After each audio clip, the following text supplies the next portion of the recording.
I think 100% he could take Dricus down.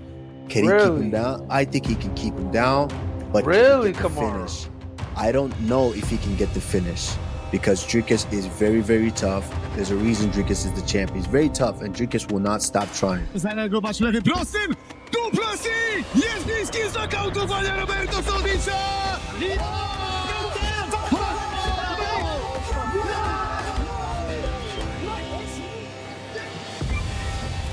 Khamzat, you think you're strong, you think you're powerful, you have not felt anything. And I can't wait till I see it on his face because I see it on every single person I fight's face. DDP Khamzat, I always bet against DDP. I'm like, yeah, he's going to lose this one. And he always wins, so I'm not doing it anymore.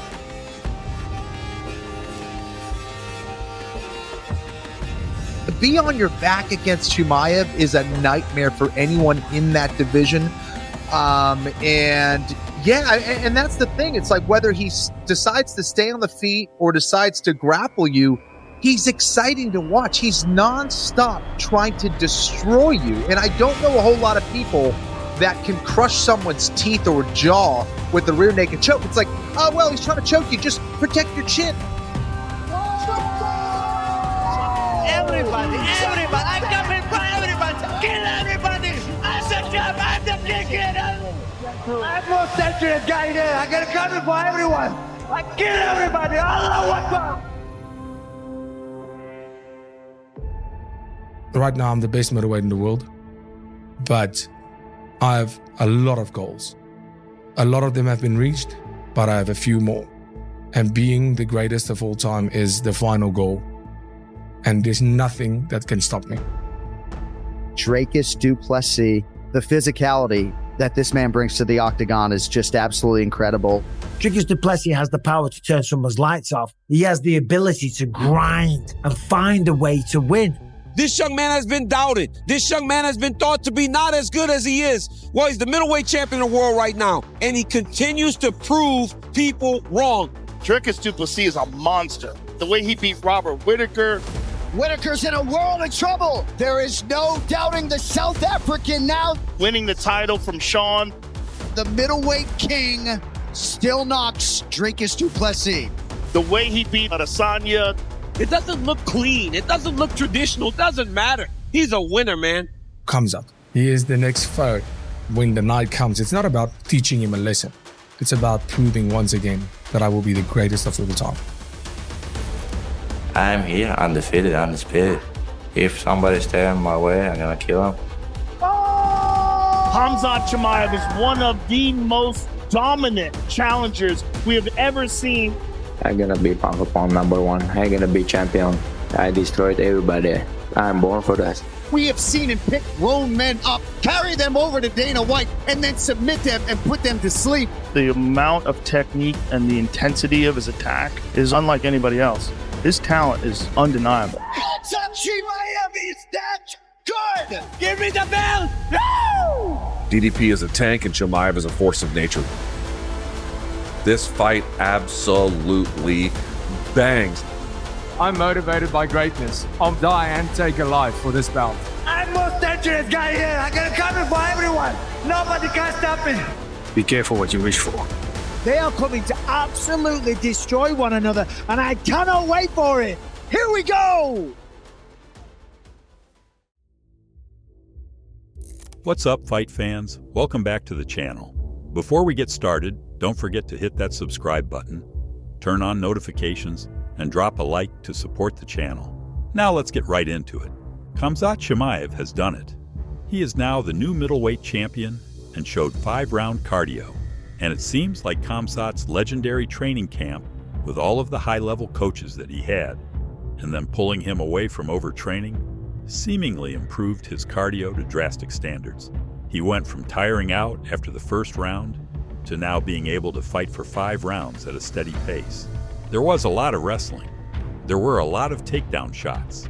And according to Total Strikes, there was a massive amount of ground and pound. Although most of them were not that damaging, he landed 37 significant strikes throughout 5 rounds, but over 500 total strikes, the most in UFC history for a single fight. Shooting takedowns, controlling the opponent, going for some rear naked chokes that were all defended by Dricus, which deserves a lot of respect because not many fighters have the ability to defend chokes like that. Dricus didn't even let them get close, whereas Usman was sunk deep into one, and Whitaker got neck cranked. Various other fighters got rear naked choked by him, but Dricus didn't even let them get close. His wrestling defense was nearly non-existent. He couldn't defend a takedown till later in the fight when they were slippery, but then he couldn't stop the chain wrestling after the initial shot. But his submission defense was impressive. His experience in Brazilian Jiu-Jitsu definitely helped him fend off those submissions. Still, his lack of experience fighting elite wrestlers greatly diminished his abilities in this fight. The only other wrestler he's ever faced was Derek Brunson. And no disrespect to Brunson, but he doesn't hold a candle to Khamzat in anything involving grappling. This was going from 0 to 100 in terms of wrestling. His stance automatically makes it harder to balance for a takedown defense because it isn't sturdy. He tumbles over very easily, which is shown even when he throws strikes, let alone when defending takedowns. And Khamzat made it simple. He got a takedown early in each round, which is the worst result you want against someone like this. Dricus never got to implement his own game plan throughout the fight. He couldn't keep it standing in his world. That is the power of a great wrestler. They dictate where the fight takes place. Whether it's going to be standing or on the ground, it's always on the wrestler's terms. And we saw that in this fight. Khamzat didn't want to keep the fight standing for more than 10 seconds. Whenever he chose to bring the fight into his world, he did it with ease.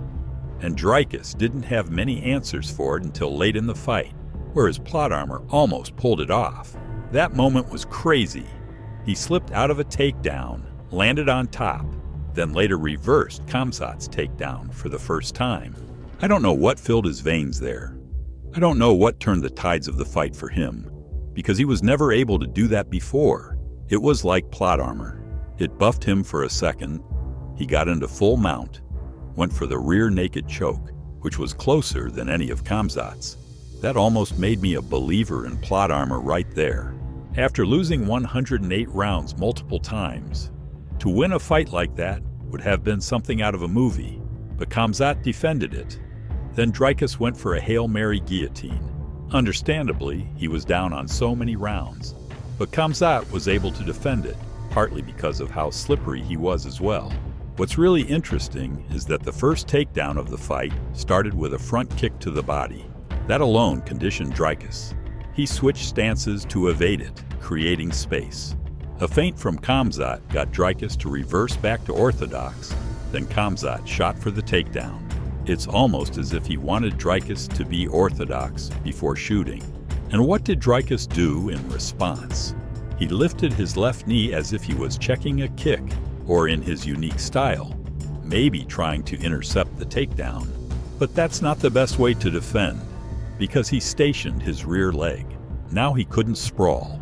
Trying to intercept with the laid knee as Khamzat got his head outside made it impossible.